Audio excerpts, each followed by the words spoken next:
Hey guys, June wrap up. It's almost December. At least I'm doing it finally. I am really sorry because I do giveaways in my wrap ups, and so like people entered my giveaway for After the Last Border, which is my favorite book in the month before June. June, yeah, May. So I'm gonna do the giveaway really fast at the beginning and apologize. My goal is gonna be to do these one a week until I'm done with them. So fingers crossed, fingers crossed. Let's see. So the winner of After the Last Border is Stan Georgiana. Stan, hello, you won. Hopefully you didn't already buy the book, and hopefully you still want the book, and hopefully you remembered you entered. I'll like wait a couple days, and if she does not send me a message, then I will message her. Anyways, so that's that. And now I will talk about my books. I probably won't say a lot about them because it was a long time ago and I don't 100% remember. I did like every single one of these books. I think the lowest star rating is 3.5, but I don't have my like stuff in front of me, so I can't 100% tell you. So my least favorite thing was The Happy Prince and Other Tales by Oscar Wilde, which is a cute little collection of various fairy tale-esque stories. It contains The Happy Prince, The Nightingale and the Rose, The Selfish Giant, The Devoted Friend, and The Remarkable Rocket. They are super funny. And I wish you would move faster. Thanks. They're really funny. I was just kind of flipping through to try to jog my memory a little bit. The last one, The Remarkable Rocket, is so funny. It's about this like rocket, which I assume is like a firework or something, that is very excited to be like, he thinks that he's like special, but then things don't go his way. And one of them has a young girl, the Nightingale and the Rose, who like is requesting a rose, perfect red rose. And so this guy, I think a nightingale helps him get the rose, and he doesn't know that the nightingale has helped him. But anyways, the girl ends up being a total bitch. And it's really funny because it has a bunch of not nice people and also like heartwarming things kind of. So yeah, I thought that was a wonderful short story, like kids, what are they called? Fairy tale collection. Then I've got How to Order the Universe by Maria Jose Ferrada, translated by Elizabeth Breyer, and this is a Tin House book, and this was really fun. This is a young girl whose dad is a traveling salesman. I think that he's also kind of a crook. Again, I read these books many months ago, but I think he's a little bit of like a shady kind of guy. And so she like, I don't know what the word, like idolizes him kind of and wants to do what he does. And so she kind of like sneaks out of school and goes and helps him. And obviously if you've got a young girl with you, it's a lot easier to make a sale. And so it kind of goes over, their relationship, which is not ideal, and kind of like, I don't know if there's a falling out specifically, but I know there's like a reunion of the two of them kind of a little bit later in life. And actually thinking about it is going to make me cry. Sorry, I still have a lot of daddy issues that I haven't worked through, but there's like a lot of this like emotion of like holding a parent in like such high esteem and high regard, and then finding out like as an adult that maybe they have like flaws and maybe things weren't always working out for them the way that like you thought they were because you like looked at the world from a child's perspective. Anyways, I thought it was really good. It is told in like these tiny little kind of snippets, so not a particularly taxing read either. But yeah, very good. And then I've got Poetry magazine from May 2021, and this was so good and so upsetting actually. Like titles include How to Decide Which Human Gets Your Ventilator, transcript of Psych Word Guard number 3, Erasure Poem in Which I Am the White Space, 3 white Old Miss students use guns to vandalize a memorial to lynching victim Emmett Till.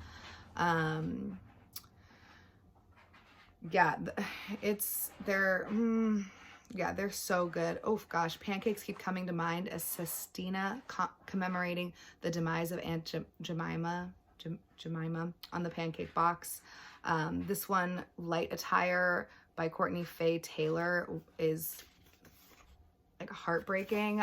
It's, you know, different pieces of text and photographs of women, and then at the very end it says, this poem is composed of descriptions and photographs of Black women and girls found on police missing flyers on the FBI's most wanted list. The poem reflects the ways Black women and girls are neglected, reduced, and fused together, how we are violently sought after and violently forgotten. And yeah, it's just in general, this is so good. I know I haven't read that many of these, but this was incredible. If someone wants me to mail them my copy, I don't need it anymore. I have written down the names of all of the poets that I really enjoyed. And then I finished Kintu in the month of June. This is by Jennifer Nansubugu Makumbi, and this is, you know, an epic of the Kintu family. So there's, you know, different sections, and each section is involving a different member of the Kintu clan or family, whatever. And, you know, they do kind of go in time. I don't remember when the first one happens, like when in time the first one happens. Oh, this book has like an intense opening scene. I forgot about that. 1750 is when the book, like, the first Kintu Kidda is present. But anyways, I love these types of books so much. First of all, I don't know, I love them. I love books that are broken up into sections following different people, especially if they're interconnected. I love them so much, and this is just like epic and incredible, and I'm so glad. I think Dee Dee picked this for something at one point, and I never finished it when she picked it, but I did finish it in June, so that's good. And I think that she just wrote another book. I don't think I don't know. I might have it. I might not have it, but yeah, incredible auto by author for sure. Then I read Conditional Citizens by Layla Lalami, and I'm really disappointed because I didn't do a review of this, and I read this really fast, so I don't remember it, other than I really liked it, obviously, because it's towards the top of my list. But I read this for Book 2 Prize, and it's just, you know, kind of going over, you know, I don't know, what it's like to be a conditional citizen. Might not be the right phrase exactly, but, you know, living, you know, in this world where like whiteness is equated with, you know, a certain thing, and being not white is equated with something else, and, you know, how she's viewed by people and stuff. I just don't really remember, but it was really incredible, and I am going to reread this clearly because I don't remember, and it's one of those books that I think is really important to have on your shelves. And then my favorite book was A Small Place by Jamaica Kincaid. I don't know if this is actually like the highest rated that I gave these, because again, I don't have my ratings in front of me and I'm too lazy, but I loved this so much. This is my first Jamaica Kincaid book. Oh my God, it was so good. I'm just gonna read a little tiny piece. Just, I mean, it has like multiple like things that happen in it, but I think I really, really like second person now that I'm noticing that this is second person, but it's basically like, you know, a commentary on so much, including, you know, tourism and stuff. So this to me is so funny. You disembark from your plane, you go through customs. Since you are a tourist, a North American or European, to be frank, white, and not an Antiguan Black returning to Antigua from Europe or North America with cardboard boxes of much needed cheap clothes and food for relatives, you move through customs swiftly. You move through customs with ease. Your bags are not searched. You emerge from customs into the hot, clean air. Immediately you feel cleansed. Immediately you feel blessed, which is to say special. You feel free. You see a man, a taxi driver. You ask him to take you to your destination. He quotes you a price. You immediately think that the price is in the local currency, for you are a tourist and you are familiar with these things, rates of exchange. And you feel even more free, for things seem so cheap, but then your driver ends by saying in US currency. Anyways, it's so good. It's so like biting and fresh and like lyrical, and I don't know, it's so good. I say fresh, I don't even know when this was written, but it's so good. I have underlined pieces. I don't remember exactly like in what context this is, but you know, there's this. Have you ever wondered to yourself why it is that all people like me seem to have learned from you is how to imprison and murder each other, how to govern badly, and how to take the wealth of our country and place it in Swiss bank accounts? Have you ever wondered why it is that all we seem to have learned from you is how to corrupt our societies and how to be tyrants? You will have to accept that this is mostly your fault. It's just so good. Anyway, so if you want to win a copy of A Small Place by Jamaica Kincaid, let me know in the comments below. I really, really liked it. And yeah, enter below, please. But you have to say that you would like to enter. And obviously you have to be okay with me having your address, and you have to be able to be shipped to by Blackwell's or you know, bookshop.org if you live in the US, but if you live outside of the US, Blackwell's. So yeah, those are the books that I read in the month of June. I already did like a haul video, I'm pretty sure. I'll link it below in case you missed it. And then now, just really fast, I'll go over the movies. I think I said I was gonna stop talking about my movies, but I'm watching so many movies, I want to talk about them. So in the month of June, I watched many things. I started off by watching Friends, the reunion, which I gave 4.5 stars to.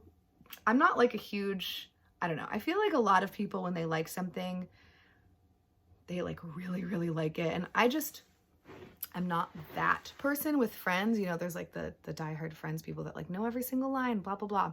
That's not me, but I have watched it multiple times. I really, really like it. It's fun. Obviously it has a lot of problems because it was made in the 90s. So there's a lot of like homophobic stuff, fat shaming stuff. The cast is super white. There's a lot of problems, but it's fun for what it is. And I'm just an emotional person. Watching people get emotional, especially because like this show like was such a formative time for all of these people, and they all went through so many things together.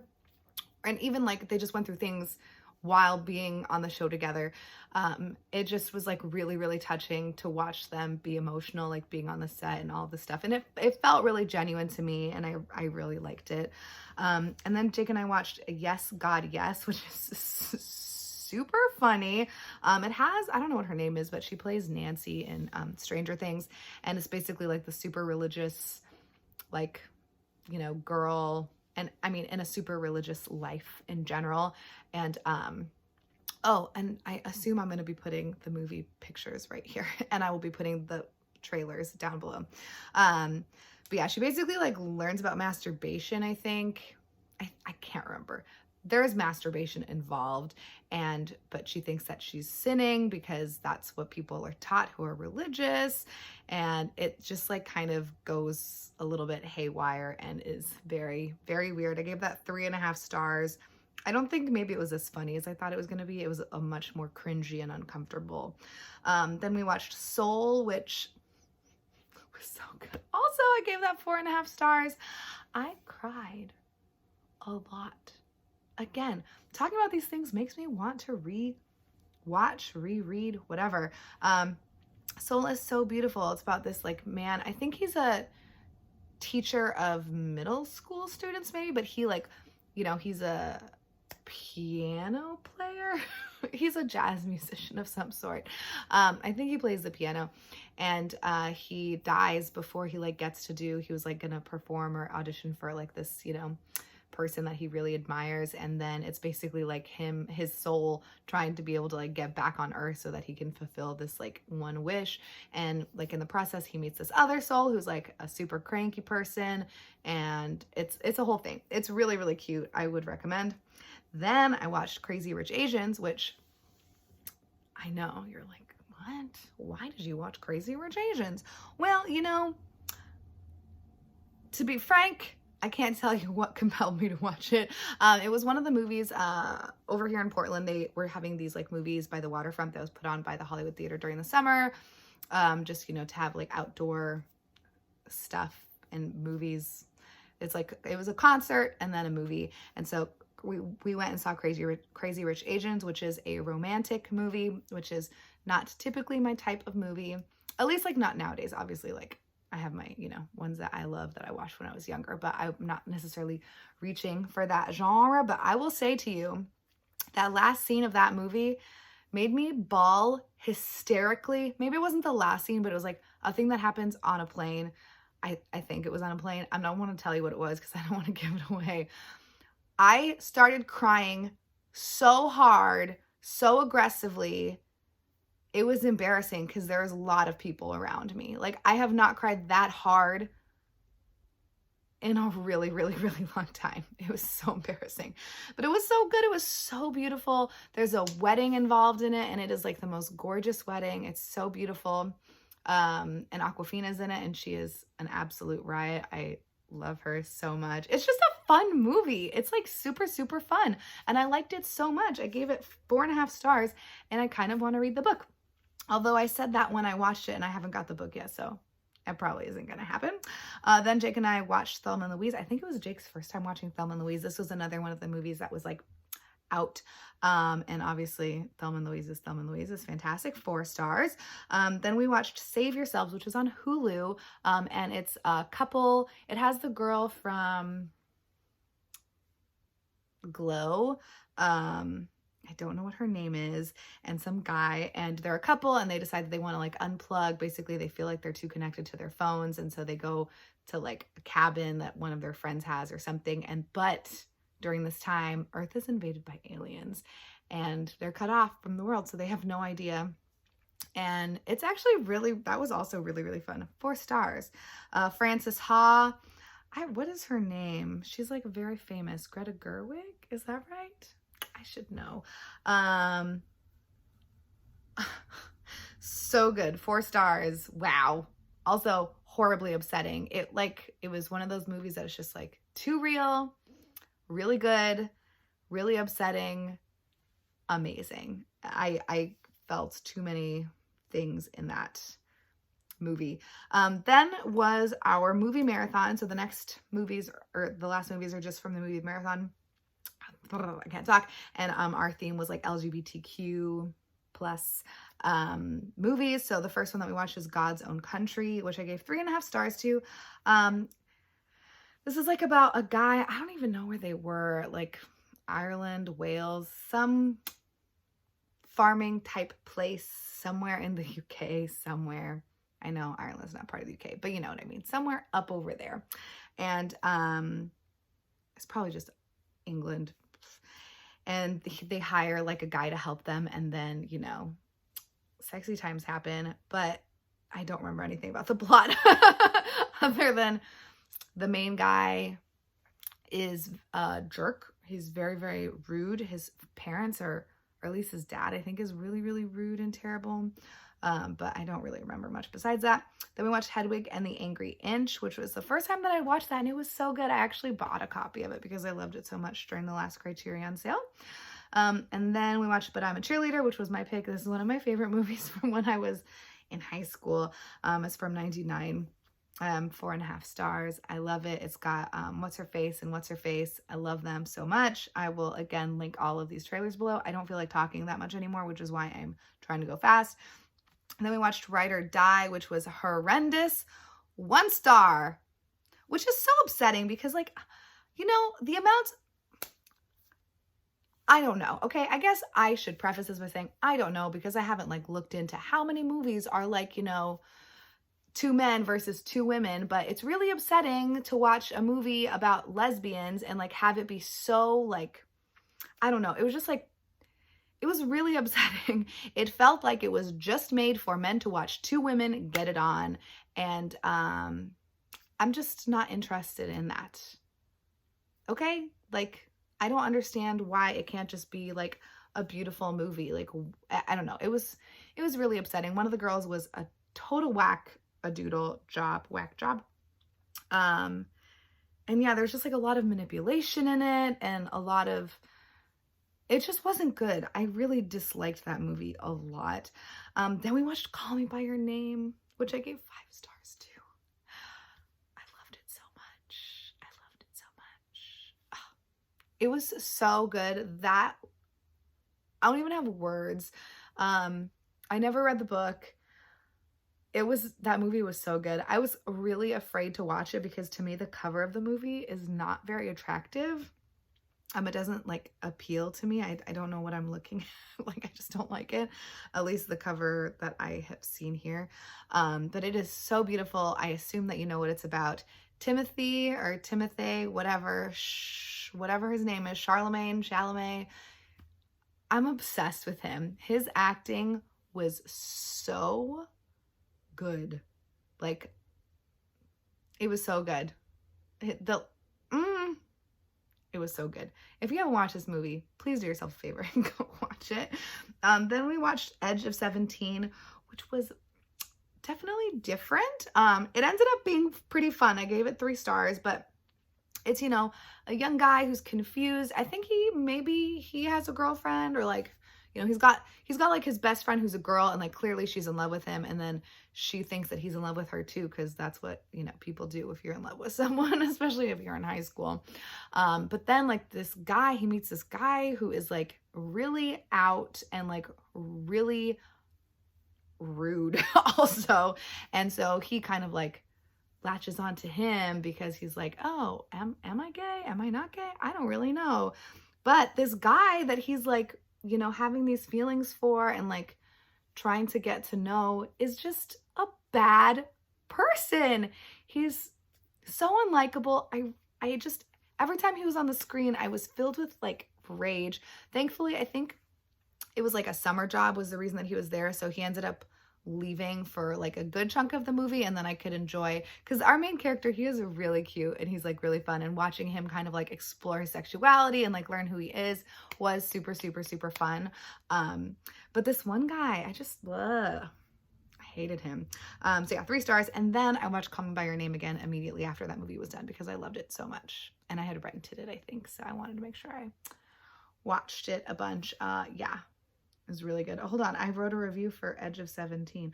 What does it say? Oh, super conflicted about this movie. Basically, if we delete Rod, it was great. And Rod is the blonde guy that sucks.